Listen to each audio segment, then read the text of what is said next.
Naval force के जो cadets हैं उनको इंडियन नेवी जो है वो ट्रेन कर रही है।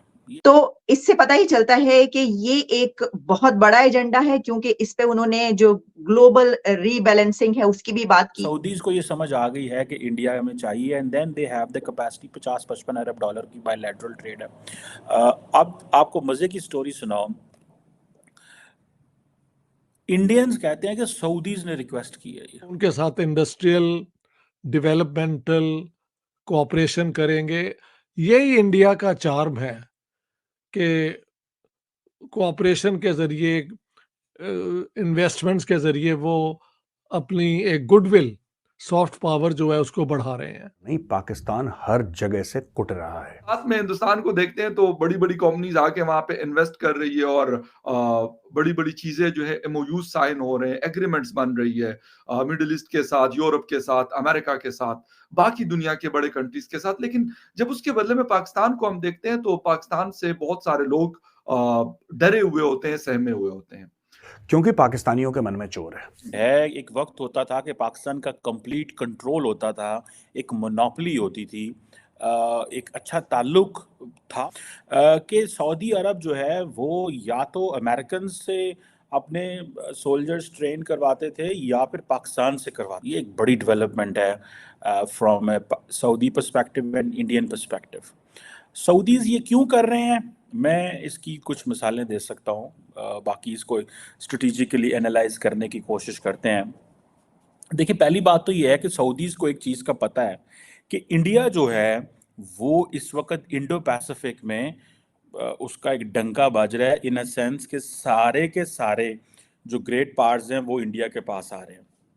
सो सऊदीज अंडरस्टैंड करना चाहते हैं on what lines Indians are thinking in the Indian Ocean and Pacific Ocean. ये पता आपको सारा कनेक्ट करता है। India is not far away from Middle East. लेकिन क्योंकि उन्होंने अपनी इकोनॉमी को किसी के सामने, वो क्या कहते हैं, दे नहीं दिया, कंट्रोल अपना ही रखा। हाँ जी। जबरदस्त।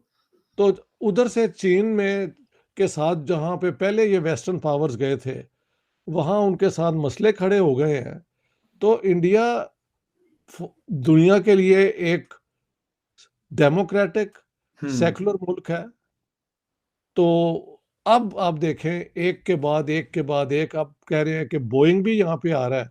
बिल्कुल, ये तो इंडिया की बहुत बड़ी अचीवमेंट है ना। साथ ही तो है, कोई ज़्यादा फर्क तो नहीं है। अब इसमें अगर आप देखें ये सारी सिचुएशन, तो इसमें आपको पता चलेगा कि सऊदीज अंडरस्टैंड करना चाहते हैं कि इंडिया किन लाइंस पे सोच रहा है। इंडिया की ग्लोबल कोलैबोरेशंस हैं, हर मुल्क इंडिया जो जो अपनी इंडो पैसिफिक की डॉक्ट्रिन्स लेके आ रहा है वो इंडिया के साथ इंगेज करना चाह रहा है। देन ग्रोइंग इम्पोर्टेंस है रेड सी की, ग्रोइंग इम्पोर्टेंस है स्टेट ऑफ हार्मोस की, ग्रोइंग इम्पोर्टेंस है स्टेट ऑफ मलाका की, गल्फ ऑफ ईडन की। ये सारे के सारे इलाके जो हैं इनकी इम्पोर्टेंस बढ़ती जा रही है। इस सारे प्रोसेस के अंदर वो समझते हैं कि हम इंडिया को इग्नोर नहीं कर सकते। ठीक है जी, हम इंडिया के इग्नोर नहीं कर सकते, उनको इंडिया के साथ मिलके काम करना है। इंडिया ने के पास 2 एयरक्राफ्ट कैरियर्स भी हैं।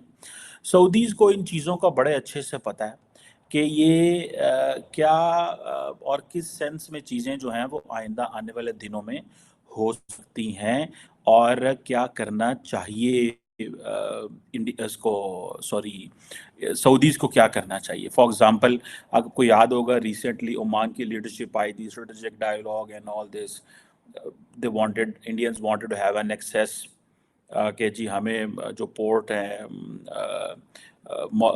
ओमान के अंदर, उस पोर्ट की एक्सेस दी जाए। वो क्यों भाई एक्सेस दी जाए, दे नो कि क्या वैल्यू। ये सारे का सारा अगर मैप देखें तो इसमें this is where the India is, जहाँ पे ये 844 नॉटिकल माइल्स लिखा है, ये साथ पाकिस्तान और ये सारा गल्फ ऑफ वो है, स्टेट ऑफ हार्मोस है पहले, एंड देन ईडन है, देन ये सिंगापुर वाला ये मलाका स्ट्रेट है। तो दे अंडरस्टैंड के ये सारी की सारी जो स्ट्रेटेजिक वो नहीं है, बोलते हैं जिसको कम्युनिकेशन होनी है वो इन्हीं जगहों से होनी है। सऊदीज भी यहाँ बैठे हुए हैं रेड सी के बिल्कुल इस पे, ये यमन है, ये बाबुल मंदेब है, ठीक है। सऊदीज का सारा जो अपना शहर जो बिल्ड कर रहे हैं न्योम, ये रेड सी में ही कर रहे हैं वो। तो उनको तो इसमें बड़ा इंपॉर्टेंट है कि हमें इन खित्ते के तमाम ममालिक के कितना इंपॉर्टेंट ताल्लुकात रखने हैं, वो अपने ताल्लुकात को ख़राब नहीं करना चाहते।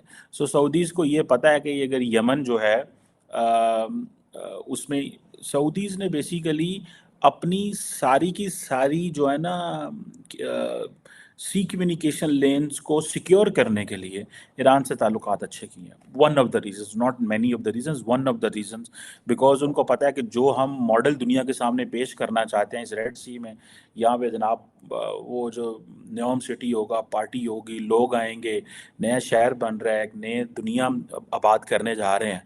तो वो एक हॉस्टाइल एनवायरनमेंट में यमनियों के साथ आप रोज़ फायर एक्सचेंज कर रहे हो, गोला बारूद चल रही हो, सऊदी शिपों पे वो हमले करने की कोशिशें कर रहे हों, तो we can't make it Saudi Arabia a normal place, हम वो नहीं कर सकते, ठीक है ना।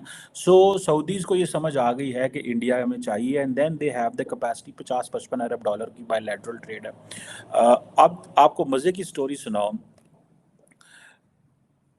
इंडियंस कहते हैं कि सऊदीज़ ने रिक्वेस्ट की है ये। अच्छा, अगर ये सऊदीज़ ने रिक्वेस्ट की है और वो कहते हैं जी हमने कहा, इंडियन नेवल चीफ ये कह रहे हैं। नमस्कार, जय हिंद दोस्तों। भारत देगा सऊदी अरबिया के सोल्जर्स को ट्रेनिंग। जी हाँ, भारत पहले भी बहुत सारे देशों को ट्रेनिंग देता रहा है। इसमें अफगानिस्तान, बांग्लादेश, श्रीलंका, मालदीव जैसे कई देश शामिल हैं। तो अब भारत सऊदी अरबिया के सोल्जर्स को भी ट्रेन करेगा और ये देखकर पाकिस्तानियों को बहुत ही ज्यादा मिर्ची लग रही है। चलिए चलते हैं मेन वीडियो की तरफ। और आप अगर इस चैनल पे नए हैं तो इस चैनल को सब्सक्राइब कर लीजिए, क्योंकि आपके सब्सक्राइब करने से आपका कुछ नहीं जाता, हमारा हौसला बढ़ जाता है। धन्यवाद। लेकिन क्योंकि उन्होंने अपनी इकोनॉमी को किसी के सामने वो क्या कहते हैं दे नहीं दिया, कंट्रोल अपना ही रखा। हाँ जी, जबरदस्त।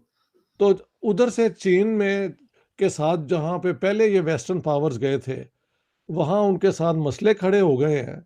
तो इंडिया दुनिया के लिए एक डेमोक्रेटिक सेकुलर मुल्क है। तो अब आप देखें एक के बाद एक आप कह रहे हैं कि बोइंग भी यहाँ पे आ रहा है। बिल्कुल, ये तो इंडिया की बहुत बड़ी अचीवमेंट है ना।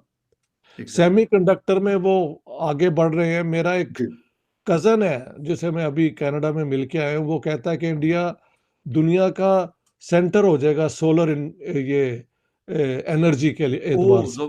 जबरदस्त। वो खुद एक्सपर्ट है, दुनिया में 5-6 जो एक्सपर्ट है उनमें से एक वो भी है। जबरदस्त। तो उसका ये कहना था। जबरदस्त। अब इसके बरक्स आप पाकिस्तान को देखें, 60s में वर्ल्ड बैंक ने और अमेरिका ने पाकिस्तान को as a capitalist economy promote करने के लिए फंडिंग दी। जबरदस्त। उन्होंने ये नहीं कहा कि आप इन फंडिंग के होते हुए पंगा ले लें कश्मीर की जंग का। हमने जब वो ले लिया तो उसके बाद हाँ, जब उसके बाद कोई फंडिंग शंडिंग इस तरह की नहीं आई। हाँ, तभी फंडिंग आई है जब हमने कोई खिदमत की है। बिल्कुल। यानी